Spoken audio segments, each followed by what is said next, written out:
surtout, notre expertise de zèbre, c'est pour aider les entreprises à comprendre qu'ils ont besoin des zèbres. Voilà. Parce que les zèbres en entreprise, si on a un manager qui est un zèbre, ou un employé qui est un zèbre, il faut immédiatement le nourrir intellectuellement.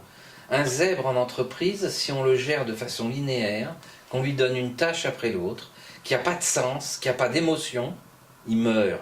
Il est comme une plante qu'on n'arrose pas. Ça, je peux en parler parce que je l'ai vécu. Je l'ai vécu dans le cadre d'une société américaine où quelque part j'avais un poste, donc ma mission et ma fonction c'était du commercial. Mais puisque j'arrive pas à me focaliser sur une tâche et par passion de toute façon je vais me donner à fond dans cette tâche, mais pour obtenir de bons résultats dans ça, je vais devoir faire autre chose. C'est-à-dire que je faisais du marketing, je m'occupais de la communication, je m'occupais également de la formation de d'autres vendeurs dans mes équipes et dans d'autres équipes, du recrutement. Donc, de ce fait, je m'occupais également de la présence de cette entreprise dans les salons. Donc, je touchais au marketing, à la communication, à la formation, au recrutement et au business. Du coup, j'étais très performante puisque j'étais très nourrie.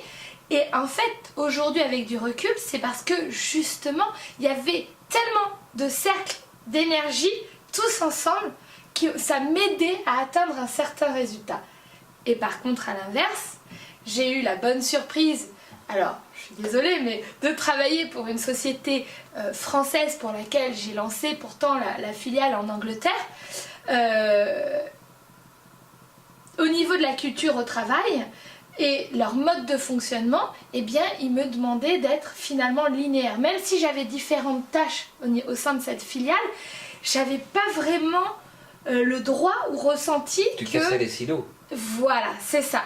Et du coup, je me sentais enfermée et pas à ma place. Et ça allait, c'était contre-productif. Mais on t'a quand même donné ta chance. C'est-à-dire ? Qu'on t'a laissé faire un certain nombre de tâches différentes, même si ça dérangeait. Non. Non ? Non, c'est justement pour ça que j'ai rapidement fait un burn-out. Ok.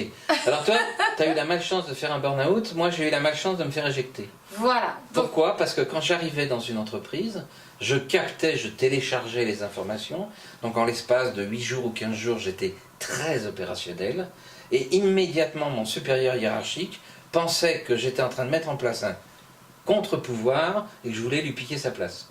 Alors que j'étais simplement passionné par ce que je faisais, je m'intéressais à 10 000 choses, et lui, comme il était linéaire, il me voyait comme un contre-pouvoir. Donc, dehors. Voilà.